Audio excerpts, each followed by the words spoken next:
Hello?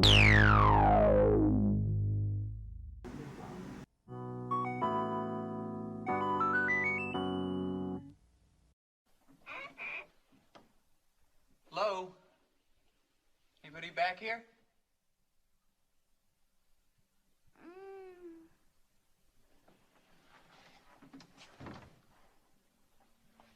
Excuse me, ma'am. Open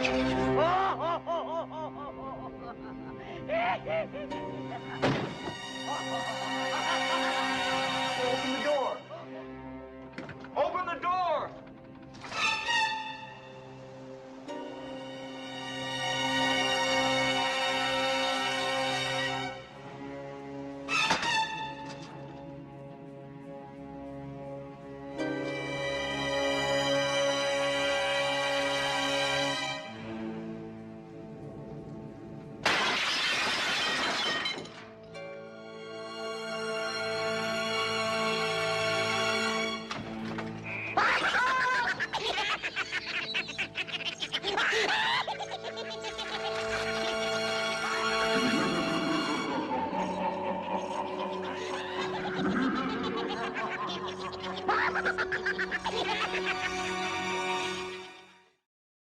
All the girl mannequins disappeared from the storefront window at 11. Yes, my dear, your favorite, she's gone too. We're not talking about 1987's Mannequin. I think we should. Well, this is a slasher, but This is basically the same movie. very similar. It kind of is. Hey guys, it's your favorite final girl Emily and your favorite final boy Nick coming at you with a new episode of Gag Me with a Knife, a weekly podcast where we dissect, disembowel, and shred the best and worst slasher movies. This week we'll be playing with Mannequins as we discuss 1979's Tourist Trap. I'd really rather be talking about Mannequin. As always, Emily has an original VHS copy, so let's hear what's on the back of that box. While traveling through the desert, Woody and Eileen's car has a flat. In search of a solution, Woody is wooed by a woman's voice into an abandoned gas station. He discovers that the voice belongs to a mannequin. As he tries to leave, the door slams shut, furniture begins to move, and objects come flying at him until he's finally pierced by a lead pipe and impaled on the door. Through the final plot, incredible psychic forces are unleashed as the entire collection of dolls are brought to life as a nightmarish death machine to kill the final victim in the Tourist Trap, starring Chuck Connors, 1979. Your thoughts? That back of the box pretty much just gave away every plot point except one. They detailed the first death quite well. Yeah, I had a lot written down about that. Yeah, no shit. I don't think we need to do the podcast anymore. I think it's already done. Okay, so Stay gagged. What are your thoughts about I enjoyed the movie? it. I really liked it. It was weird, different. I can understand how people would not like this movie. Again, I see how it is a slasher. It's just odd how it works into that genre because there's so much more in here than just the normal run-of-the-mill stuff. Yeah, and I got love the Chuck Connors. I love stuff. the Rifleman and all that shit. Like Rifleman, Soylent Green. Yeah. He's in that werewolf. Flipper. Yeah, I didn't know he was in Flipper. Old Yeller. Yeah, I had no idea. It's been a minute since I've seen Old Yeller, but Chuck Connors is awesome. I used to watch The Rifleman all the time on reruns. Yeah, I personally think he's a little miscast in this role. It's odd for such an established actor like him to be in something like this. Well, they wanted Jack Palance and then somebody else first. They wanted Jack Palance? Is that how you say his name, man? Either one. Whatever. I know who you're talking about. Yeah, That's and crazy. then somebody else, I can't remember. I'll look into it. So they just got the other actor who did the same type of stuff that looks basically just like him? Yeah. Okay, so they had a typecast. Yeah. So we have the beginning intro, which kind of is a long title sequence. It's got this silly little intro music that I find it pretty endearing. And then we cut to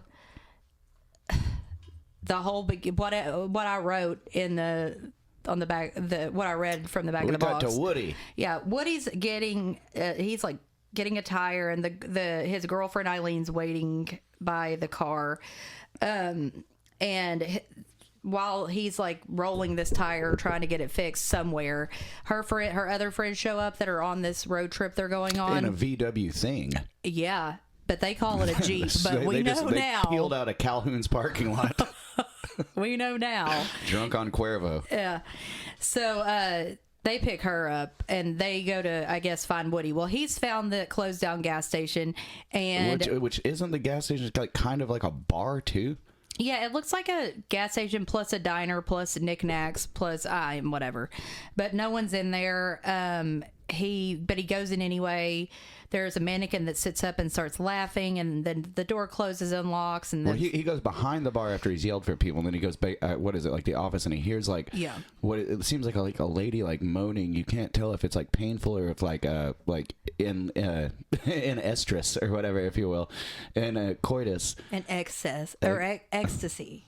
Sure. It seems weird, but then he uncovers what he thinks is the woman, and it's the dolls, and all that shit starts. And there's just a bunch of shit going on. There's this cabinet that's shaking, and he goes to get... He handles it pretty well. He doesn't freak out. He wants to get out, but... He's trying to get out. He gets a hole in the door so he can reach through and unlock it, but something grabs his arm so he can't move, and all this shit's being thrown at him from the cabinet, like bottles and a knife and all this stuff. Eventually, though, this pipe, not in the cabinet, on the floor, comes up and pierces his body in the back, and just blood trickles out of the back. Now, I like that shot. Really, I mean, is that really, could that happen? I would imagine that some blood would trickle down if he had a vital organ. It's a pipe, though. Like, aren't those dull at the end? And whatever force this was already used the knife. Yeah. So, anyway, after that, he's dead. It's a weird bar. It was a bad night at that bar. Yeah, bad night. Everything's quiet. Nothing's moving. No sound. And it cuts to the kids are not kids. I don't know how old they are. Whatever. They're driving past, and they pass a sign that says Slosson's Lost Oasis Western Museum 4 miles. I don't know why they didn't just go towards the gas station, because there was a sign for that too. Yeah, but I guess they didn't. Are you talking about the kids who pick up Woody's girl, and then they're looking for Woody? Yeah. Yeah. But they're like, road trip, and then I don't know who it is. One of the other girls, not Molly, because she's a stick in the mud, but it has to be Becky, I think. Yeah. Says these tourist traps are all alike. They give you a big build up, and when you get there, it's nothing but a roadside shack with a bunch of cheap trinkets. Not this time, lady. She's had prior experiences with tourist traps, and they went south real fucking fast. Yeah. So they see biggest pancake in the world. Worst day of my fucking life. Yeah, she doesn't even know yet. Yeah. So they see Woody's tire in front of the sign for Slosson's Lost Oasis, but they miss, when they pull in, they miss the hidden sign that's backwards, so I don't know how they'd see it anyway, that says closed to the public. With a vulture on it. What I wrote here was that Jerry's Jeep goes dead. Excuse me for a living. It's a VW thing, and you better get it right. He calls it a Jeep, though. He doesn't even know what kind of car he's got. I guess Jerry's an idiot. Yeah, Jerry. So his Volkswagen thing goes dead, and they're outside. They get out, and there's this outdoor ticket booth, and one of the girls is like, come and look at this. I think it's paradise. Yeah, it's really just it's a waterfall. It's really just a septic reservoir. There's a waterfall. There's a waterfall. I mean, there's coming straight out of the bathroom.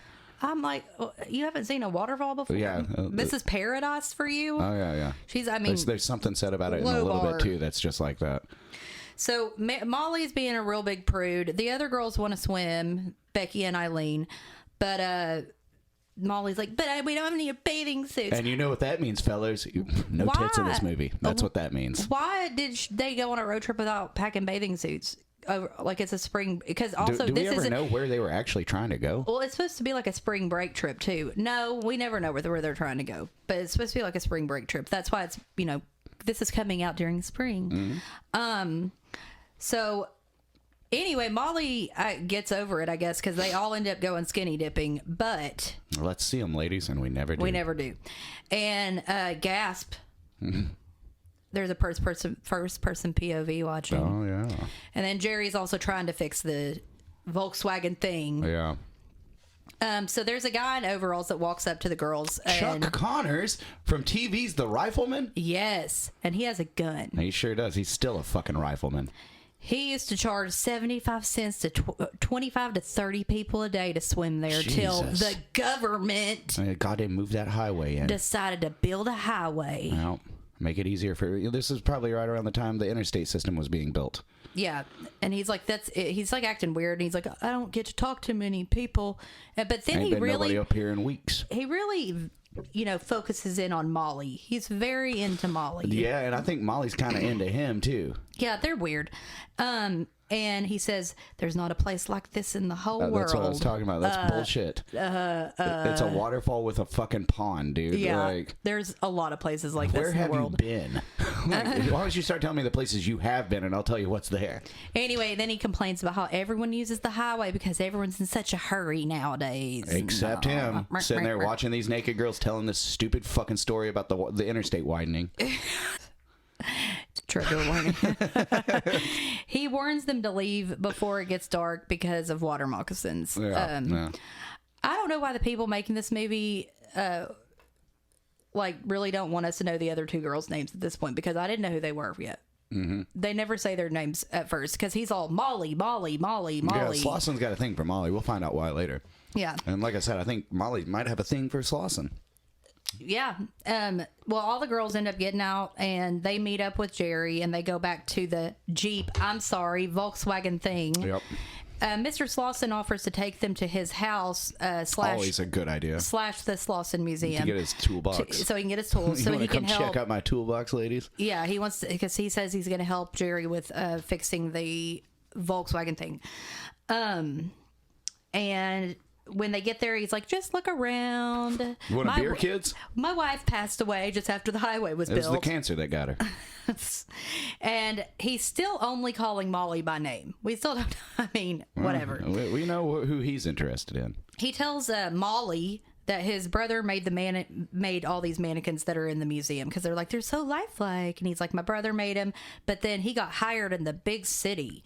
And then he shows them this this mannequin that's a Confederate soldier. Yeah, he's starting to bleed a little right wing here. Yeah, and it moves around and then it shoots. And he's like, yeah, that used to scare a lot of people, especially the Yankees. That's why people stopped coming here, Slosson. So they notice there's a house next door to the museum. They're like, do you live there? And he's like, no, I live here. And he says, there's no one, nobody really lives there, just Davy. And they're like, Davy. Who's Davy? He's like, Davy Crockett. Yeah. And he couldn't get along with General Custer. And then he turns on his little Custer doll too. Like, dude, you got this like South Confederate thing like all wrong, man. Like, you need to shut the fuck up about that. So he asks the girls if they can guard the place while he and Jerry go fix the Volkswagen thing. Sorry that I kept writing Jeep, because that's what they referred to it, whatever. Well, apparently it's not a Jeep. So also he lets them know that the phone doesn't work. And he says, I also wouldn't walk around outside. Yeah, okay. The phone doesn't work because he ain't got nobody to call. And that's not exactly how that works there, Slosson. Sometimes people need to get a hold of you. Maybe that's why you don't have any fucking business. People are trying to call to see what time you're open. And I think it's Eileen first that says that she thinks there's something funny about Mr. Slosson in the museum. It's kind of sad. It's either Becky or Eileen. For him. Molly, it's definitely not Molly. But they're like, she wants to go and investigate the house next door, and they're like, don't go. And she's like, I'm going. So she leaves. So this is Eileen. She goes up to the door of the next door house, and she hears people talking inside. So she goes inside, and it's just these mannequins sitting in a room, and then there's someone that's whispering her name. And so this is another case of kids breaking and entering. Exactly. Like, just don't do it. Yeah. Just don't do it. All these damn horror movies, they hear something or they just help themselves inside. Yeah. Texas Chainsaw Massacre. Yeah. Hello. Exactly. Whatever. Okay.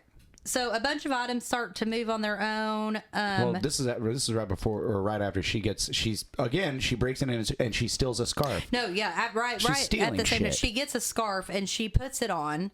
Then, like, a stranger in a mannequin like mask shows up. I love that fucking mask. That is creepy as shit. It is very creepy. It's because it is a mannequin like mask, but it isn't. It's like a low rent Leatherface, but it's still scary. It's scarier, I think. A little bit. Like, it's real creepy. It's weird. It looks really unsettling. So she is telekinetically sat into a chair, and the scarf is telekinetically like strangling her.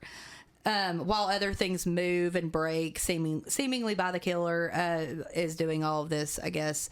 Back at the museum, Molly and Becky are wondering about Eileen. Becky wants to go look. So But before that, they find this one mannequin that's really on display, and they are like, "That's really lifelike," and they feel it, and they are like, "This feels like flesh." Yeah. Slauson, It's at this point where you're starting to believe that Slauson is fucking these dolls, these mannequins. yeah. He's been there alone for a long time. So Slauson shows up, and he says that Jerry took the truck to took his truck to town. By the way, Becky and Jeff are married. Jerry. Oh, yeah. And then he tells more about his wife dying. Whatever. And Slauson says he's going to go look for Eileen. And then there's Slauson in Davy's house, and he finds a mannequin that looks like Eileen. It's also a flesh mannequin. Wearing the same clothes that she had on. He comes back and says he didn't find Eileen. Yeah. Then he leaves. Well, he says some weird shit in the house too, like, "Why would you do this?" or whatever. Like, "Oh no," and so he knows something about this. Yeah, and he tells the girls to stay, but they leave to search for Eileen as well. Anyway, Classic. They start to hear Eileen's laugh from the Davies house, and Becky goes in, but Molly stays outside.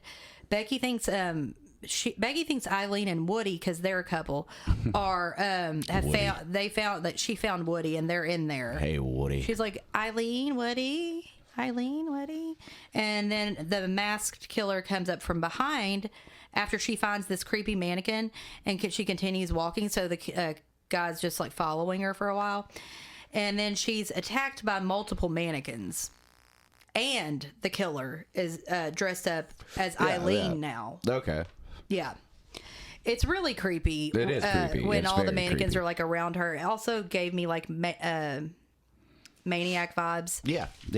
So, I mean, mannequins in that too. So, Becky's brought down to the basement of that house and tied to a post. Jerry's also in there, tied to a post. And then there's a woman on like a wooden slab. Her name's Tina. Yeah. Well, I mean, and they don't know her, do they?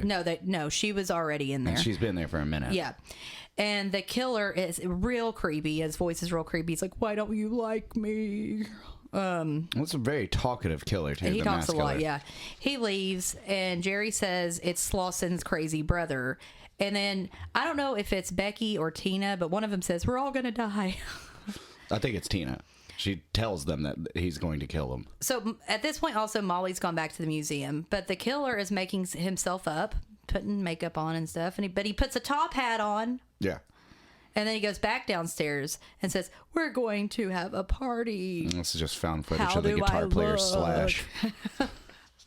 And he's making them drink something. I don't know what it is. Alcohol, I don't know. But the killer tells Tina it's time. The party's over. Yeah. She's pretty. She has to die. He says that a lot in this movie. So he starts covering her face in plaster, telling her that it'll be fast, her death. And he says that she won't die from being smothered by the plaster. When it hits her lips, she'll die because her heart will explode. Yeah. And then you hear like a big pounding and her chest going up and down, and then assumed she's dead. Yeah, I'm still kind of confused. I understand what the end result of this little thing he's doing, this little procedure he's doing is. I'm still kind of confused as to why and what the fuck. Yeah, I don't know. Jerry at this point though has gotten free, and they get in a fight, the killer and him, but he's overpowered and lifted off the ground by his neck. Yeah. It ends there, so we don't know really what has happened. Molly's at the museum and the phone rings, but I thought the phone didn't work. No. Anyway, she answers it, but there's nothing on the other end. And See, he don't have nobody to call. He ain't got nobody to talk to. as she walks out of the museum, the lights that are surrounding the display of his wife, basically, because the display in the window of the mannequin in the window that felt like flesh, that's his wife. Yeah. That one lights up. And the killer is still talking about, so he's talking about hating his brother to Jerry and Becky.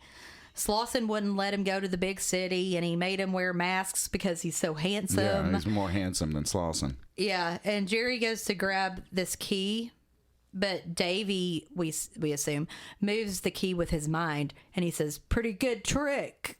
Yeah.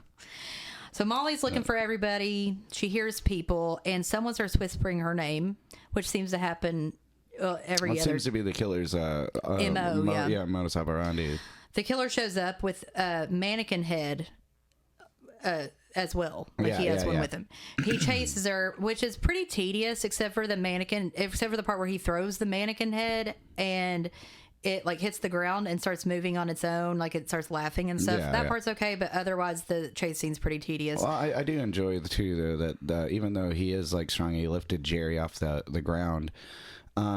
It seems like too this killer can be, even though he's got telekinetic powers, when the people fight back against him, he struggles. Yeah. Like he is mortal. Like it gives the impression you can kill him. Yeah. She finds Slauson in the truck and he drives her back to the museum. She explains what the guy looked like, and Slauson admits that that's his brother and that he had never killed anyone before, so he doesn't understand why he's killing people now.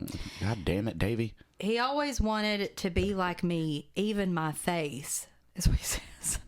So Molly wants to go to the police, but he insists on capturing his brother through the radio. He's going to play the radio and his brothers are going to come. Okay. So he has her stay outside, but gives her a gun, and he goes inside to turn on the radio. And while he's inside, the masked man appears. Molly shoots him in the stomach, but he gets up. She shoots again, and he's like, "Bang, bang, you shot me with blanks." Mm-hmm. Haha. So he takes his mask off, and guess who it is? Is it Weird Al Yankovic? It's Webster. It's Webster. Oh, shit. No, it's Gary Coleman. It's Chuck Connors, a.k.a. Slauson. Also known as the Rifleman. Then there's kind of a chase. Kind of. Yeah. She hides in that paradise murder water. Oh, yeah. And Slauson comes out of the water behind her and captures her. That scene was ridiculous because it had just happened. She had just gotten in there, and how the fuck did he get in there? Yeah, I don't know, but he'd just been underwater for a while. Yeah. I mean, a minute, I guess. Yeah. At this point, we are beginning to see Becky and Jerry starting to unrestrain themselves, but it cuts Jerry's back. been like chewing through his bonds or whatever. Yeah, and Slauson's giving dinner to the mannequins, and he has one of the he starts using his telekinetic powers because one of the mannequin he's also wearing a mannequin face at this, like the top half of mannequin face, and he has a conversation with one of the mannequins about dinner. Molly Riveting. is in another room, and she's restrained to a bed in the other room. Yeah. And Those are heavy covers. he brings in Eileen's mannequin, and he says, "If you do me right, I'll be good to you because I could turn you into one of these." Because there's also all these mannequins in the room. Now Becky and Jerry are now free, and they get out of the basement. Slauson's mannequin mask. He's playing with dolls upstairs. Yeah. That's what I do. He goes to. They go to look. He gets up because he hears something. He goes to look, but there's all these mannequins in the hallway, and Jerry and Becky have hidden themselves as mannequins. I don't know that's how what you want to call it. They're just standing up against the wall. Yeah, I was like, I don't know how you couldn't tell like they weren't real or they weren't. They are real. But he falls for it. But Slauson does see Jerry, and he ends up jumping out of a window and runs. Yeah. And while he's doing that, Becky runs while Slauson is talking to Jerry. I don't know. She falls a whole lot. She stands around a lot. Mm-hmm. She doesn't really give much chase. No, she doesn't have a real sense of urgency. No, she just sits down. Yeah. And Slauson, without the mask, finds her, and he acts nice. She doesn't know. Yeah. And he brings her to the museum to fix her up because she's hurt. Yeah. So fix her up to him is one thing. Fix her up to her, she thinks he's going to fix her wounds. While she's in there, though, the mannequins come alive, and some of them are like shooting at her, And then all of a sudden, I like his John Wilkes Booth fucking doll too. Yeah. Like, it's like Mannequin or whatever. So this guy's fucking right wing. It's just nuts. Like everything's coming alive, trying to get to her. But eventually, this Native American mannequin ends up killing her among the gunfire by throwing a knife into the back of her head. I like that scene. That was a good one. There's a lot going on in that scene. Like it's just like you don't really know where to be looking. Yeah. And by the way, I will say that a lot of this movie we can't really describe as much. That what makes this movie so good is more of the atmosphere of it. It's dark, yeah. And that with all these mannequins all around, and they're really creepy. They're very creepy. It's very creepy. The killer's really creepy, and it's a lot of like, you don't know what's going on kind of thing. So Slausen's in his costume again. He gets Molly out of bed, and he places her on this little like pad he's made on the ground, and he does some telekinetic stuff. And he gets a little rapey towards her. Yeah, he goes, "It's time." Well, he puts a mask that he's made of his wife over her face, and he tells her that's why he likes her so much, as she reminds him of his wife. Yeah, he takes Molly to his brother's old room, but the brother is dead, he said. And Molly reminds him of his wife, and he starts kissing on her. Yeah, it's and he starts going, uncomfortable. "Tell me you love me. Yeah. Tell me you love me." And she finally does say it back. And then he's talking about his wife and his brother, and he says, "I killed her, both her and my brother." She was whoring behind my back. They were whoring behind my back. And apparently, in his mind, legally, I think he doesn't understand what a crime of passion means. He doesn't understand laws, because apparently, legally to him, he says this, legally, you can kill people in those situations. Man catches his wife cheating, So, you can kill them both, legally. It's like, that's not how a crime of passion works, man. Like, Slausen's been up in this, in the hills. I'm starting to wonder if he ever had a wife or a brother. This Paradise Hills situation for so long with the interstate highway situation. I think that's really what started all this. If they would have never widened the highway, he wouldn't have had a problem. I think they were just building the highway. Oh, couldn't he telekinetically tell him to stop? Yeah, I mean, couldn't he telekinetically move it more? Yeah. Or something? I don't know. I mean, is that too much for his powers? Turn people into fucking living mannequins, but he can't fucking tell the goddamn... Which he does in a minute. Yeah. We haven't... Yeah. I have an issue with that, too. But anyway, Jerry shows up to save Molly. And he has like a knife or something. He's got an axe. An axe. And she's like, kill him, about Slausen. She's like, kill him. But Slausen uses his telekinetic abilities to turn Jerry into a mannequin. As he's standing there living. Why? This whole time. That scene's ridiculous or whatever, that scene, for some reason, and I don't know why, that was very unnerving to me when he walks up and he takes his arm off and Jerry's sitting there looking at him. He smashes his head on the ground. That was that. Yeah, that's after. Then he twists his head up. That part didn't bother me, but it was the whole part of him sitting there watching him take his arm off. I was like, for some reason, that just does not sit well with me. It's like, oh. But if it was easy... Not that I'm scared of being turned into a mannequin. If it was that easy to make a mannequin, then why was he putting plaster all over that woman's face? I don't know. I guess she needed a shave. All he had to do with all these people, he didn't have to... maybe tie him up to give him time to use his powers, but not really even. Just have him stand there. I understand he's telekinetic, but I'm still kind of... The limit or length of his powers, I'm not exactly sure. And I also don't know what he's using them for. If you had that, I mean, I understand, Carrie was traumatized from high school bullies and everything. So, her dad had it or something. And everything. But I think in a later with him, it's movie. What are you doing with this? You're just making a bunch of dolls, and why would you involve anybody else in this? You've got because they invaded his property. I think they were just trying to drive through. No, because they go into that. Oh, okay. Yeah.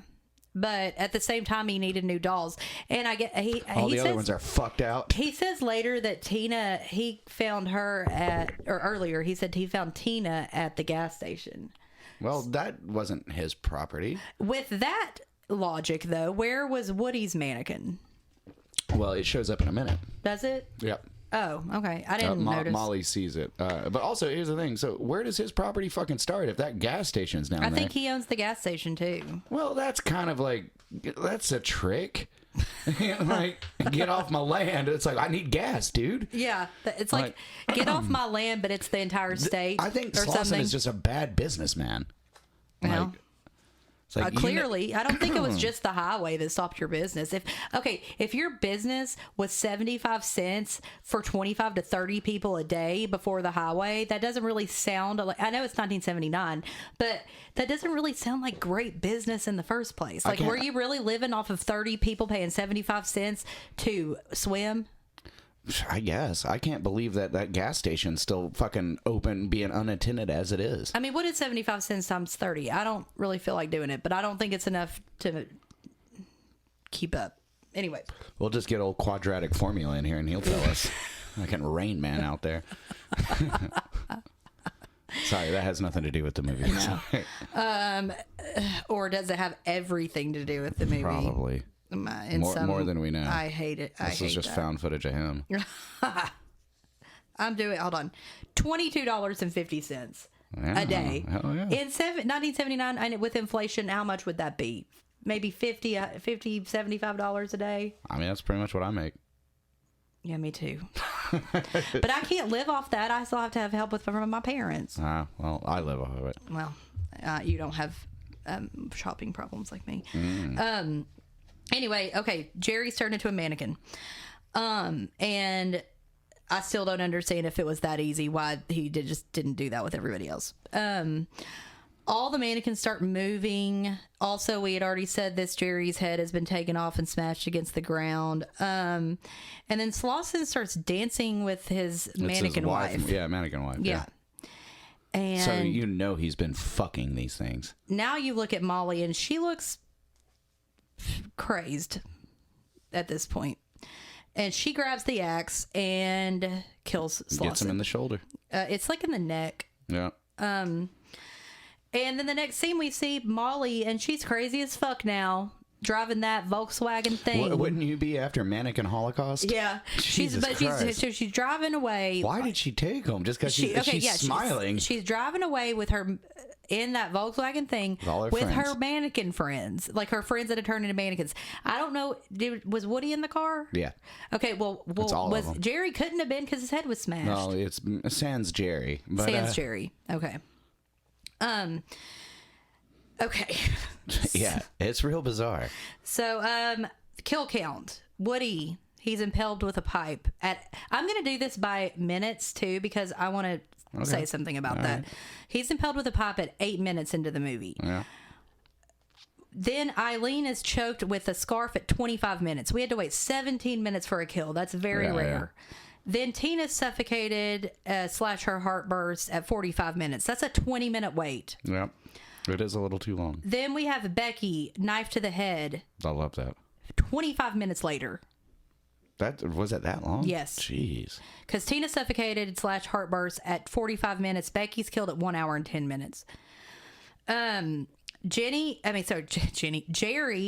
is turned into a mannequin, and that's 10 minutes later, so not that bad. And then Slauson gets an axe to the neck at 2 minutes later. It's at an hour 22 minutes, so that's 6 deaths. And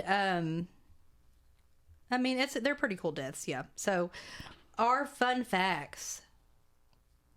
So the reason there wasn't any nudity is because the director said he was too bashful and embarrassed to bring it up with Tanya Roberts and the other actresses during casting.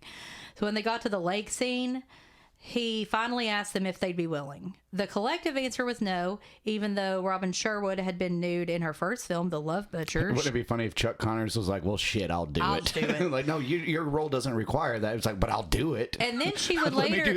Let me do the scene nude. That actress would later go on to be nude in Death Wish 2. Okay. And then Tanya Roberts would finally go topless that same year in The Beastmaster and fully nude. Oh, yeah, Beastmaster. I knew I recognized that chick from somewhere. Yeah, and then she went fully nude in Sheena, Queen of the Jungle. Stephen King's really obsessed with this movie. He thinks the opening scene's really scary. There's a lot of shit about how much he likes this telekinesis. The mannequin who gives the female lead something to drink is actually director Schmoller's then wife. Oh, yeah? That's when Molly's in the bed. And the mannequin originally had 2 lines, but they were edited out, and she never forgave him for it. Oh.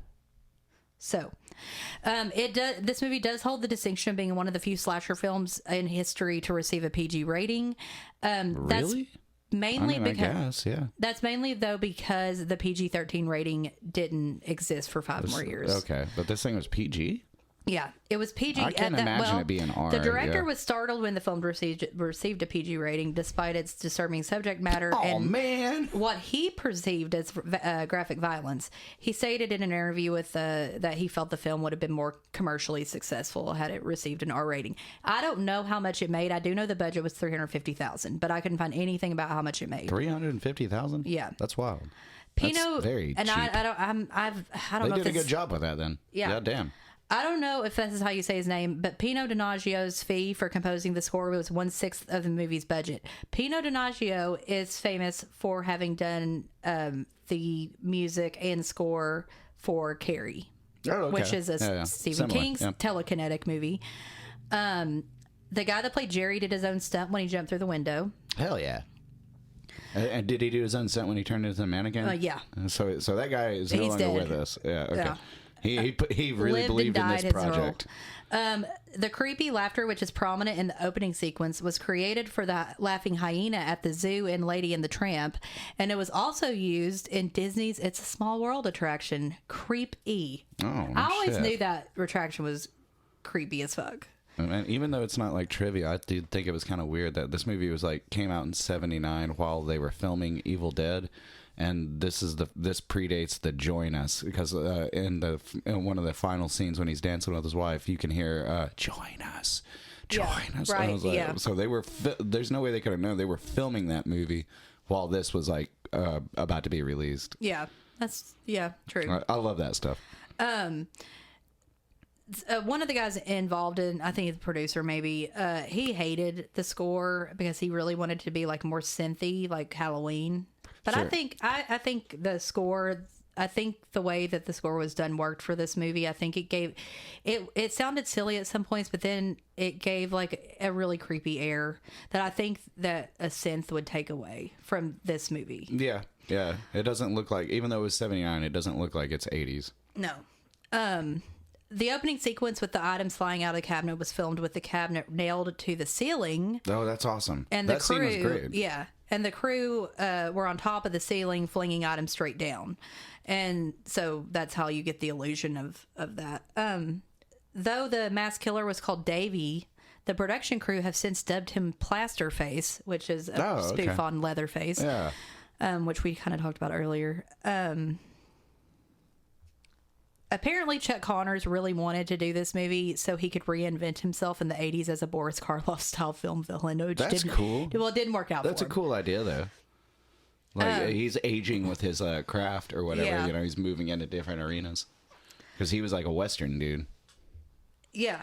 Well, yeah, for sure. Jack Palance or Palance or whatever and Gig Young were each offered the role of Slauson. I don't know who Gig Young is, though. I've never heard of it. But apparently a bigger name. I don't know. It was shot in 24 days. They should have just gotten Tab Hunter. Apparently, this is also funny to me. Jocelyn Jones, one of the actresses, was a classically trained actress. That's Molly. Yeah, okay. Yeah. And Chuck Connors was self-taught. So during filming, Connors would often ask the director why Jones would have to go through various routines before filming scenes like breathing exercises. So you sure he's like, what's she doing? Yeah. What in the hell? Apparently, director David Schumiller initially wanted John Carpenter to direct this movie. However, due to issues with financial arrangements, I wonder what that would have been like. Nothing against the way it is, but I don't know. I'm not a fan of John Carpenter, so I don't know. It would have looked a lot different.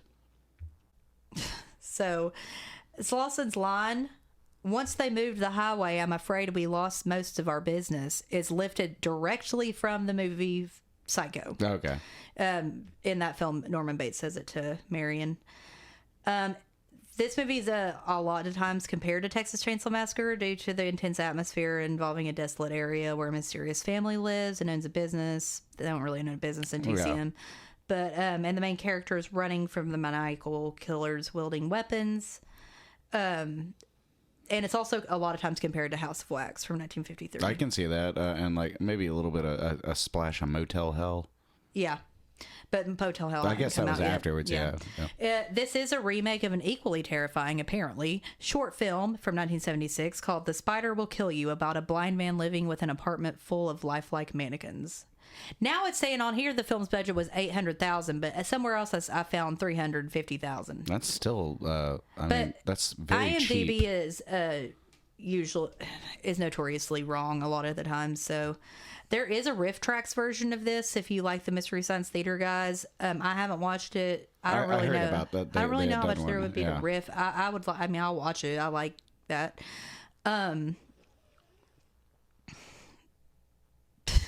Sorry. So yeah, Chuck Connors was the third choice, and third on the call sheet, and Linnea Quigley. Goddamn. Uncredited role as a mannequin. Oh, really? Yes. No shit. The original script did not feature telekinesis, and the mannequins were to move around and kill because they were haunted. Oh. And it was Connor's idea to distinguish between Mr. Slauson and Davy by having Slauson walk with a limp, but he plays both characters. So the plaster used in Tina's death scene was actually gooey pizza dough. To achieve Becky's death, a block of wood was taped behind her hair.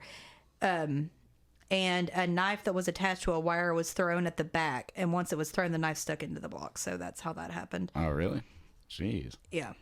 Sounds kind of dangerous.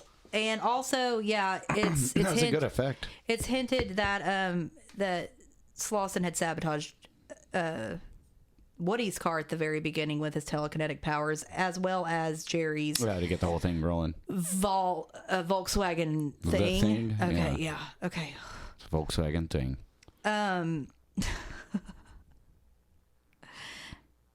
Woody's mentioned quite frankly, even though he doesn't have, he's in, only like Had like 2 lines. Yeah, he's in it for like not that long. 8 minutes.